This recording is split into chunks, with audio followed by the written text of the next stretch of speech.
SIR চালুর পর NRC আতঙ্ক, অভিযোগ এই ভয়ে আত্মঘাতী হন আগরপাড়ার প্রদীপ কর। দেহের পাশ থেকে মিলেছে সুইসাইড নোট, কিন্তু তার ডান হাতে 4টে আঙুল কাটা।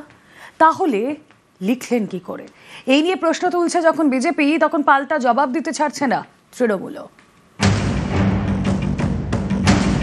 উত্তর 24 পরগনার আগরপাড়ার বাসিন্দা প্রদীপ কর। অভিযোগ, মঙ্গলবার তিনি আত্মঘাতী হন। প্রতিবেশীদের দাবি, মঙ্গলবার থেকে এসআইআর চালুর পর থেকেই দুশ্চিন্তায় ছিলেন। এসআইআর কি, নাম বাদ গেলে কি হবে, এ নিয়ে প্রতিবেশীদের কাছে খোঁজ খবরও নিচ্ছিলেন। এরই মধ্যে মঙ্গলবার বাড়ি থেকে ঝুলন্ত দেহ উদ্ধার। তার দেহের পাশ থেকে মেলে ডায়েরি, যাকে সুইসাইড নোট হিসেবে দেখছে পুলিশ। সেখানে লেখা, আমার মৃত্যুর জন্য দায়ী এনআরসি। এ নিয়ে তো রাজ্য রাজনীতিতে শোরগোল পড়ে যায়। এরই মাঝে বিতর্ক তৈরি হয়েছে মৃতের ডান হাতের আঙুল নিয়ে। একটা মানুষের একটা ডান আঙুল ডান আঙুল না থাকলে যেটা হতে পারে একটা স্বাভাবিক বিষয়, সেটা বুঝে নিতে হয়। মানে ডান হাতের কোনো আঙুলই ছিল না, মানে অর্ধেক আঙুল ছিল না। খাওয়া দাওয়া কি ডান হাতে বাঁ হাতে করতে পারলো নাকি? এ নিয়ে ময়দানে নেমে পড়েছে বিজেপি। তো পুরো সাজানো, সব লোক জানে। এখন 7ই ফেব্রুয়ারি পর্যন্ত গাছ থেকে পড়ে গেলে, বাজ পড়ে মারা গেলেও এইসব করবে। সম্পূর্ণ মিথ্যা, সাজানো। ওই হাতের অক্ষরও উনার নয়। এদের যদি জম থাকে ওই চিঠিটা সেন্ট্রাল ফরেন্সিক ল্যাবে পাঠানো। ও রাজ্য সরকারের ফরেন্সিক, এখানে কি হয় ফরেন্সিক জানে। সেন্ট্রাল ফরেন্সিক ল্যাবে হোক এবং হাইকোর্টের তত্ত্বাবধানে হোক। বলছি দাদা, একজন তাহলে দুধ কা দুধ পানি কা পানি হয়ে যাবে। প্রদীপ করকে দেখা যাচ্ছে তিনি রান্না করছেন, তার বাঁ হাতকে মূলত ব্যবহার করছেন খুন্তিটির জন্য, এবং একটা পিকনিকে, মানে বাড়ির ছোট্ট 4টে আলু নয়, ওটার মধ্যে অন্তত 40 পিস আলু আছে, এবং খুব সক্রিয়ভাবে রান্না করছেন। ফলে একজনের মৃত্যু নিয়ে ডান হাত অকেজো লিখলেন কি করে, তার মৃত্যু নিয়ে কটাক্ষ না করে আমার মনে হয় this is a unfortunate case and related to this panic of SIR NRC related panic. বৃহস্পতিবার খড়দা থানায় যায় প্রদীপ করের পরিবার। এসআইআর এনআরসি আতঙ্কে প্রদীপ আত্মহত্যা করেন বলে লিখিত অভিযোগ জানান, তদন্তের দাবি করেন। এই ইস্যুতে পথে নেমে পড়েছে তৃণমূল। জাস্টিস ফর প্রদীপ কর, এই স্লোগান তুলে বৃহস্পতিবার আগরপাড়ায় মিছিল করে তৃণমূল।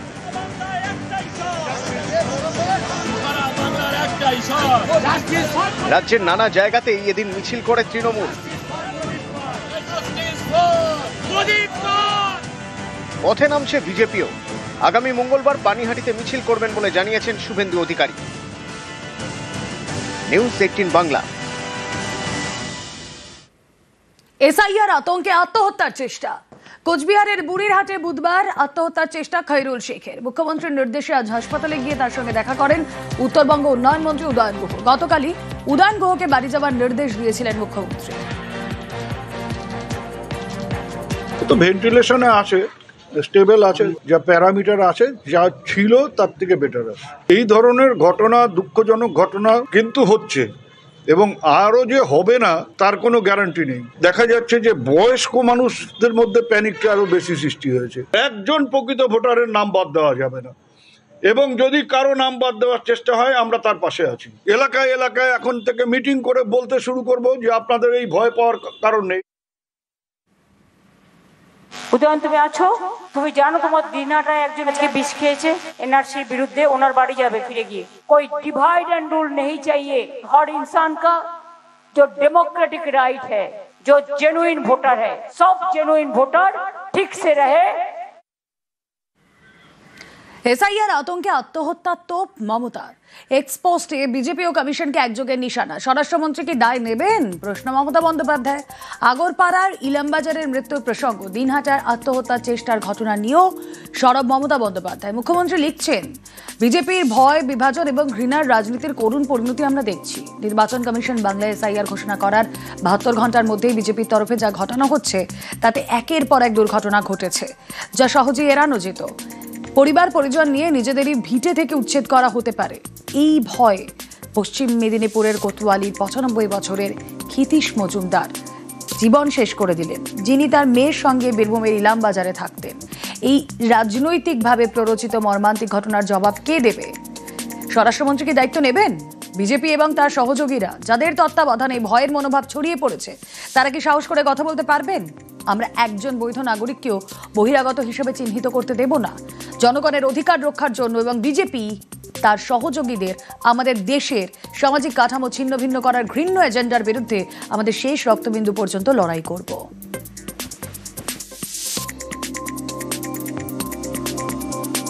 বাংলায় এসআইআর বিরোধিতা তৃণমূলের, চড়াসুর অমিত শাহের। বিরোধীরা ত্রুটিমুক্ত তালিকা চায় না বলে তোপ। গতকাল নেটওয়ার্ক 18-এর কনক্লেভে তোপ অমিত শাহ।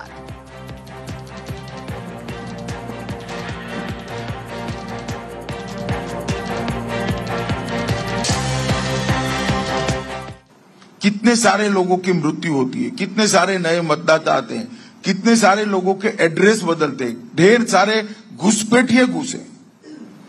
तो मतदाता सूची का शुद्धिकरण होना ये बहुत जरूरी होता है, पर मैं नहीं समझता इसमें सहयोग करने की जगह विपक्ष क्यों इसका विरोध कर रहा है।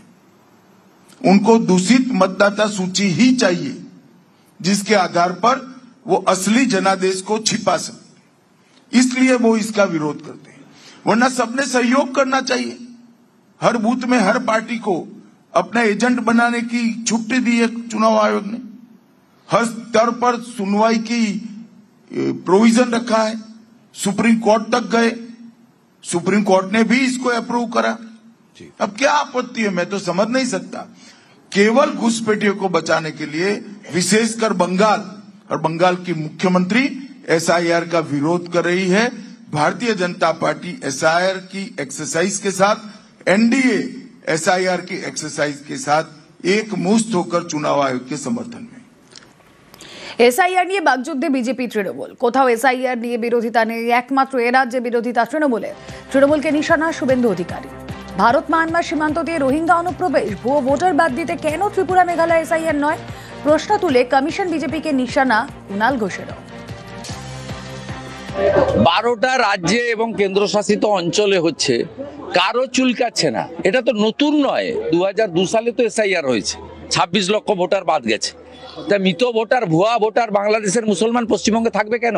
ডিটেক্ট, ডিলিট অ্যান্ড ডিপোর্ট, একটাও বাংলাদেশি মুসলমান অনুপ্রবেশকারীকে পশ্চিমবঙ্গে রাখা হবে না। কান খুলে যত পারেন চিল্লার, কোনো অসুবিধা নেই। বিহারও করেছিলেন, কোনো লাভ হয়নি। বিহারে বিরোধিতা হয়নি। বিজেপি যেখানে এটা করতে যাচ্ছে সেখানে যারা বিরোধী দল সেখানেই আপত্তি তুলবে। তো পরিষ্কার বলছি, সামনে যে কটি রাজ্যের ভোট আছে তার মধ্যে একমাত্র পশ্চিমবঙ্গে এটা হতে চলেছে। বিহারে করেছে যেহেতু ভোট। এই যে অনুপ্রবেশ বলছেন অমিত শাহ, এই রোহিঙ্গা বলে, কোথা থেকে হবে? মায়ানমার থেকে হবে। তাহলে মায়ানমারের লাগোয়া যে রাজ্যগুলো আছে সেই রাজ্যগুলোতে এসআইআর হচ্ছে না, বাংলায় এসআইআর হচ্ছে। বাকি রাজ্য বাদ গেল কেন? ত্রিপুরা বাদ গেল? আবার বলছে এখানে রোহিঙ্গা আছে। 2002 সালে ভোট দিয়েছেন, অথচ কমিশনের আপলোড করা ভোটার লিস্টে নাম নেই। এর পেছনে বিজেপির চক্রান্ত দেখছে তৃণমূল। তাদের দাবি এটা চুপি চুপি কারচুপি। এই অভিযোগ উড়িয়ে দিয়েছে বিজেপি। আর এই নিয়ে জেলা শাসকদের থেকে রিপোর্ট তলব কমিশনের। এসআইআর শুরু হওয়ার আগে কি করে এই কারচুপিটা হতে পারে? এই জন্যই আমরা পরিষ্কার বলছি, চুপি চুপি কারচুপি। পশ্চিমবঙ্গে শেষবার এসআইআর হয়েছিল 2002 সালে। এই ভোটার তালিকার ভিত্তিতেই এবছর রাজ্যে এসআইআর হচ্ছে। কিন্তু 2002 এর তালিকা ঘিরে ভুরি ভুরি অভিযোগ, যেমন কোচবিহারের মাথাভাঙা। এখানকার পচাগড় গ্রাম পঞ্চায়েত এলাকার একটি বুথে 425 জনের নাম 2002 এর তালিকা থেকে উধাও বলে অভিযোগ। 77-এ প্রথম ভোট দেওয়ার পরে এই দিনগুলো ভোট দিয়ে আসলাম, এখন দেখি ভোটার লিস্টে নাম নেই। 2002-এর যেটা আমরা খণ্ড লিস্টে বার করলাম সেখানটা দেখলাম 847টা ভোট আছে, শিয়াল, কিন্তু 416টার বার হলো, বাকি নামগুলো নাই। মাথাভাঙা, ওখানে 2002 সালে মোট ভোটার ছিল 846। 417 নম্বর যে মানুষটি ছিল সেখান থেকে 841 নম্বর যিনি রয়েছেন এই সিরিয়াল নাম্বার, এদের কোনো ট্রেস নেই। কোচবিহার 2 নম্বর ব্লকের খাপাইডাঙ্গাতেও একই অভিযোগ। স্থানীয়দের অনেকেরই দাবি 2002 সালে ভোটার তালিকায় তাদের নাম ছিল। 2024-এর লোকসভা নির্বাচনে ভোটও দিয়েছেন, কিন্তু এখন ভোটার তালিকায় নাম নেই। Booth number 2 Natabari assembly constituency, Cooch Behar. 2002 এর যে ভোটার লিস্ট তাতে 717টি নাম ছিল। এটা হচ্ছে সেই হার্ড কপিটা। কিন্তু এখন যে অনলাইন যেটা আপলোড করা হয়েছে ওই একই বুথে সেখানে দেখা যাচ্ছে 140। এই 2002-এর ভোটার লিস্ট বলে যেটা এখন ওয়েবসাইটে আপলোড করা হয়েছে তাতে বিপুল পরিমাণ ভোটার নেই। এটা কি করে হতে পারে? তারা কোথায় যাচ্ছেন? তার ব্যাখ্যা কোথায়? আর এসআইআর শুরু হওয়ার আগে কি করে এই কারচুপিটা হতে পারে? এই জন্যই আমরা পরিষ্কার বলছি, চুপি চুপি কারচুপি। যে কোনো পদ্ধতি করতে গেলে ত্রুটিগত সমস্যা আসতে পারে, সেই সমস্যার ক্ষেত্রে নির্বাচন কমিশনকে জানাতে হবে। নির্বাচন কমিশনের গোটা পদ্ধতিটা যদি এসআইআর আপনারা ভালো করে ওটাকে অ্যানালাইসিস করেন বা দেখেন, তাহলে আপনারা দেখতে পাবেন নির্বাচন কমিশন প্রতি পদে ভুল হলে পরে আমার নাম বাদ চলে গেল ধরুন, তবে কিভাবে ঠিক করবো তার জন্য ফর্ম নাম্বার বলে দিয়েছে, অর্থাৎ তার জন্য আলাদা ব্যবস্থা রেখেছে। প্রত্যেকটি পদে পদে সেই ব্যবস্থা আছে, সেই ব্যবস্থার লাভটা নিতে হবে তৃণমূল কংগ্রেসকে। তৃণমূল কংগ্রেস তাদের যদি অভিযোগ থাকে, অভিযোগের পরিপ্রেক্ষিতে তারা নির্বাচন কমিশনের কাছে তাদের বক্তব্য রাখবে, নির্বাচন কমিশন উত্তর দেবে। নিউজ 18 বাংলা। নাম উধাও হয়ে রিপোর্ট তলব। 2002-এর তালিকার পর ভোটারদের নাম বাদের অভিযোগ, তৃণমূলের অভিযোগের ভিত্তিতে রিপোর্ট তলব। উত্তর 24 পরগনা, কোচবিহারের ডিএমকে রিপোর্ট দেওয়ার নির্দেশ নির্বাচন কমিশনের।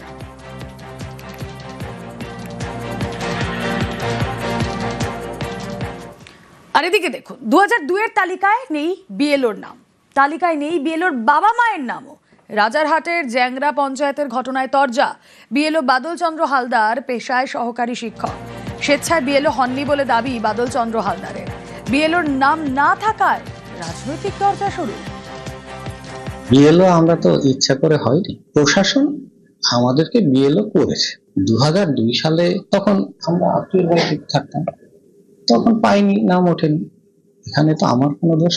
আমাদেরকে যারা এভাবে 2002-এ ভোটার্স লিস্টের নাম নেই অথচ বিএলওর ডিউটি চাপিয়ে দিয়েছে, এই ব্যাপারে ঊর্ধ্বতন যারা তারা এটা বলতে পারবেন যে কিভাবে বিএলওর ডিউটিটা ধরানো হয়েছে।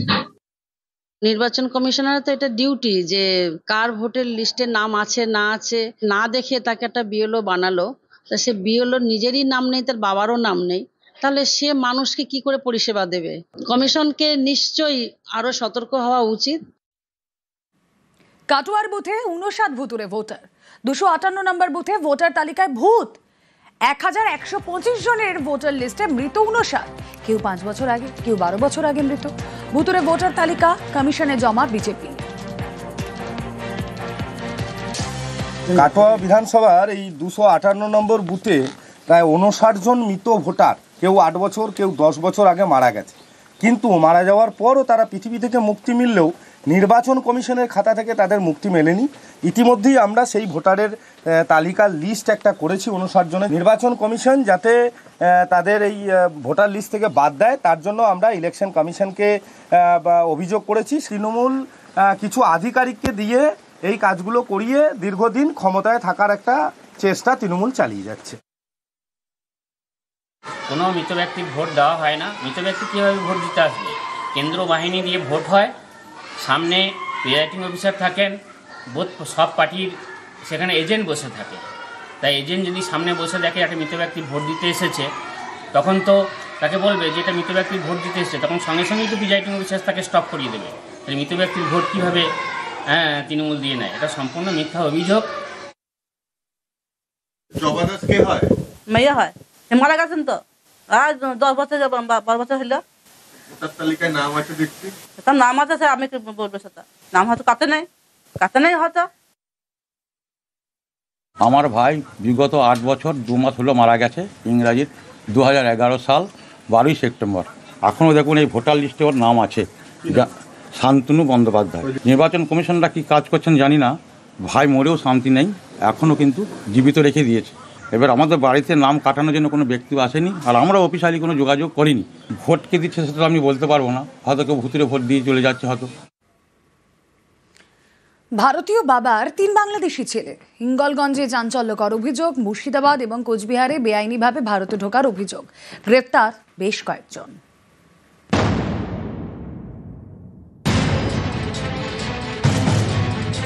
উত্তর 24 পরগনার হিঙ্গলগঞ্জ, এখানকার স্যান্ডের বিল গ্রাম পঞ্চায়েত এলাকার বাসিন্দা ছন্নত গাজী। অভিযোগ, তাকে বাবা সাজিয়ে ভারতীয় নথি তৈরি করে ফেলেছেন 3 বাংলাদেশি। নামও উঠেছে ভোটার তালিকায়। স্থানীয়দের দাবি, গোলাম রসুল গাজী, সিরাজুল গাজী, রাজু গাজী এই 3 বাংলাদেশের নাগরিক বেআইনিভাবে ভারতে ঢুকেছেন। তারপর ভুয়ো নথি দেখিয়ে তৈরি করে ফেলেছেন ভারতের পরিচয়পত্র। এই নিয়ে পড়ে গিয়েছে জোর শোরগোল। ছন্নত গাজী আপনার ছেলে না, ওটা ভাইয়ের ছেলে। এর অ্যাকচুয়ালি বাড়ি কোথায়? বাড়ি বাংলাদেশি বাড়ি, বাংলাদেশি বাড়ি। এখানে কিভাবে করলো ভোটার কার্ড? ওই চাচার উপলক্ষে করেছে, চাচাজি চাচা চাচি তাদের। তাহলে এখানে দেখতে পাচ্ছি ছন্নত গাজী 3 ছেলেই বাংলাদেশি। এটা সম্পূর্ণ টিএমসি নেতাদের মদদে এবং এদের বিগ অ্যামাউন্টের একটা টাকা দিয়ে এখানে ভোটার লিস্টে নাম তুলে এবং সমস্ত কিছু সরকারি সুযোগ সুবিধা এরা পাচ্ছে। একদম কনফার্ম এদের বাড়ি বাংলাদেশ। সবই টিএমসির ভোট ব্যাংক বাড়ানোর জন্য। ভোটার কার্ড বা ভোটার লিস্ট এটা তো হচ্ছে আমরা তৈরি করি না, এটা করে সম্পূর্ণ সেন্ট্রাল গভর্নমেন্ট। তো সেই জায়গায় দাঁড়িয়ে কোনটা কি আছে, কোনটা বৈধ কোনটা অবৈধ, সেটা বিজেপি তথা সেন্ট্রাল গভর্নমেন্ট, যারা সেন্ট্রাল গভর্নমেন্টকে এখন নিয়ন্ত্রণ করছে তারাই বলতে পারবে। এমন কোনো অভিযোগ যেটা উঠছে, যেটা যদি সঠিক হয়, আইনানুগভাবে তার ব্যবস্থা নেওয়া অবশ্যই উচিত। মুর্শিদাবাদের লালগোলা, বৃহস্পতিবার গভীর রাতে এখান থেকে গ্রেফতার এক বাংলাদেশি। অনুপ্রবেশে সাহায্য করার অভিযোগে গ্রেফতার করা হয় 2 ভারতীয়কে।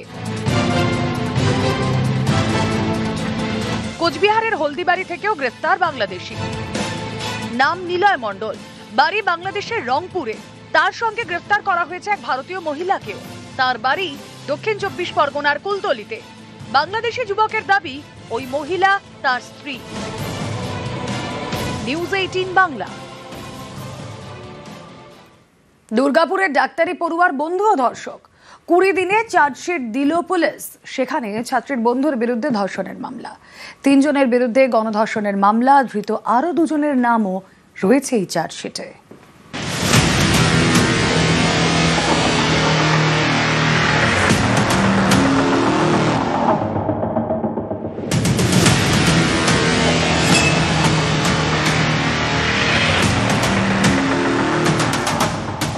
ওড়িশার বাসিন্দা, ডাক্তারি পড়তেন দুর্গাপুরের বেসরকারি মেডিকেল কলেজে। সেই ডাক্তারি ছাত্রীকে গণধর্ষণের অভিযোগ ওঠে। গ্রেফতার করা হয় তরুণীর বন্ধু ওয়াসিফ আলীকে। ধরা পড়ে আরো 5 জন। ঘটনার 20 দিনে দুর্গাপুর মহকুমা আদালতে চার্জশিট দিল পুলিশ। সেখানে ডাক্তারি পড়ুয়ার বন্ধু ওয়াসিফ আলীর বিরুদ্ধে ধর্ষণের ধারা দেওয়া হয়েছে। যে সহপাঠীর এগেনস্টে রেপের অভিযোগ আছে আর প্রমাণ লোপাটের অভিযোগ আছে। এই দুটো আমরা পেয়েছি, কারণ ও ঘটনার পরেই মেয়েটিকে ইনসিস্ট করে প্রথম দিকে জিনিসটা না জানানোর জন্য।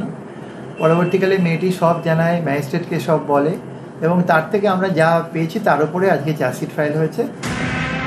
পপু বাউরি, শেখ নাসিরউদ্দিন এবং শেখ ফিরদৌসের বিরুদ্ধে গণধর্ষণ, তোলাবাজি এবং ডাকাতির ধারা।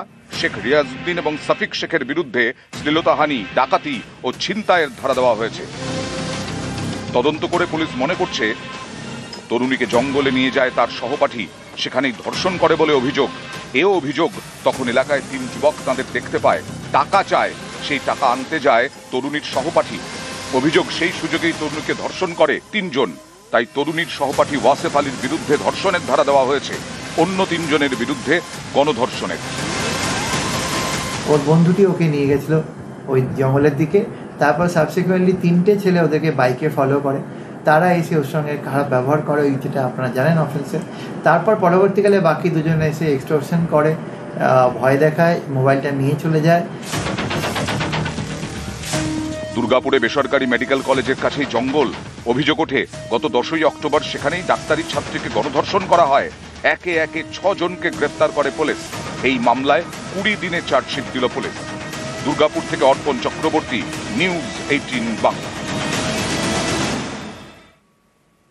চালকলের বিষ চাষের জমিতে, এর জেরে ধান চাষে ব্যাপক ক্ষতি। সমস্যায় হুগলি এবং পূর্ব বর্ধমানের বিস্তীর্ণ এলাকার কৃষকরা। গত সোমবার এক্সক্লুসিভ এই খবর দেখাই আমরা নিউজ 18 বাংলা। তারপরে পদক্ষেপের আশ্বাস রাজ্যের কৃষিমন্ত্রী এবং পরিবেশ মন্ত্রীর। কৃষকদের দাবি শুধু আশ্বাস না, তাতে হবে না, দ্রুত পদক্ষেপ নিতে হবে প্রশাসনকে। দূষণ যেভাবে ছড়াচ্ছে দিনের পর দিন, তাতে করে আমরা শেষ হতে চলেছি। খাবার জোটাবো না রাইস মিলের সাথে লড়াই করব। কৃষিমন্ত্রীও সেই একই ভাষায় বলবে, চলছে আশ্বাসই আশ্বাস থাকবে, মন্ত্রী হোক নেতাই যাক, ও কিছু হবার নয়। আমরা সেদিনই বুঝতে পারবো যেদিন আমাদের সুরাহা হবে। কোনো রকম আশ্বাসে আর ভুলতে রাজি নয়। চাষের জমি থেকে ধান যায় চাল কলে, সেখানে ধান থেকে চাল, কিন্তু চালকল এমনভাবে চলছে যা কেড়ে নিচ্ছে ধানের প্রাণ। চালকলের বর্জ্যের বিষ মিশছে চাষের জমিতে, এর জেরে ধান চাষের ব্যাপক ক্ষতি হচ্ছে। পূর্ব বর্ধমান, হুগলির নানা জায়গায় সমস্যায় কৃষকরা।